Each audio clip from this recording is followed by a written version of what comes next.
The death penalty has been a very controversial topic throughout the years and now more than ever, as we argue moral or immoral, right or wrong, unconstitutional or constitutional. The death penalty, also known as capital punishment, is a legal process where the state justice sentences an individual to be executed as punishment for a crime.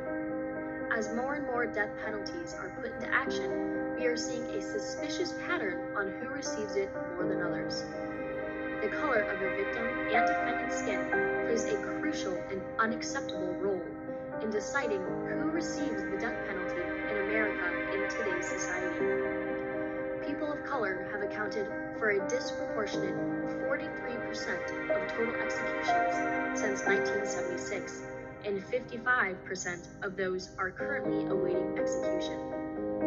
Many people are unaware of the injustice that is happening in our justice system every day. According to the American Civil Liberties Union, white victims account for about 1/2 of all homicide victims. 80% of all capital cases do involve Caucasian victims. The horrifying part is that in 1 month alone, 178 Black defendants were executed for murders of white victims, while only 12 people have been executed where the defendant was Caucasian and the murderer was white. History and ties to slavery. Throughout history, racism has been at the core of the death penalty in America. Dating back to the 20th century, the death penalty has long been criticized for being racially discriminatory, and even today, there is great evidence that is showing racial bias being continued within our very court system. This is causing injustice for African Americans as they are wrongfully being executed because of the color of their skin and their background. It is also showing great injustice for African American families who have lost loved ones at the hands of a white man who is not being rightfully sentenced to death. During slavery times, the death penalty was actually used to control the African American population, and after the Civil War, legal executions were used to discourage and stop these horrible lynchings.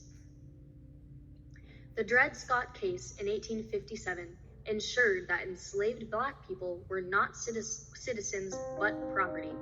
Today's society does not do this case justice, as defendants convicted of killing a white victim is 17 times more likely to be executed rather than people convicted of killing Black victims. There is a very skeptical pattern seen throughout history when it comes to African Americans and the death penalty. Lynching and public execution earlier in history are parallel to the wrongful death penalty convictions that are happening now. The death penalty is linked to our history of slavery, of lynching, and Jim Crow segregation, said Robert Dunham, who leads the Death Penalty Information Center. An important case is the Julius Jones case that unfolded in Oklahoma. Julius Jones, who has a strong innocent claim, was convicted and sentenced to death by nearly an all-white jury for killing a white businessman. His case was riddled with racial discrimination, including an officer using a racial slur during his arrest, prosecutors striking every Black potential juror but one, and a juror who used a derogatory term to describe Jones. His petition for clemency is currently pending.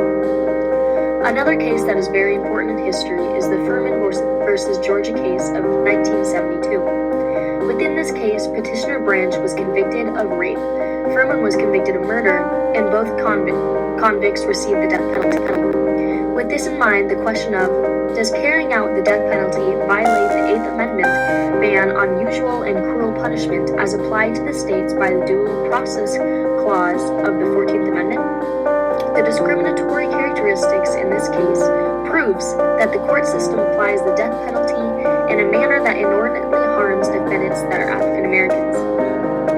According to ACLIU, in the fall of 2000, the United States Department of Justice released results from a survey of federal death penalty prosecutions. It showed that of 18 prisoners currently on federal death row, 16 are either African American, Hispanic, or Asian. This controversial topic has cultivated and transformed itself over the past hundreds of years. History does repeat itself, and we are seeing patterns of slavery and racism coming up from history and showing itself throughout our judicial system. A strong bias towards white individuals is seen throughout multitudes of cases throughout the years and is not slowing down even in today's society. Minorities and their families around the world are being targeted and treated with injustice due to the color of their skin and the origin of the person. This topic is more than crucial to become educated on, especially at the point it has gotten to in our society. Thank you.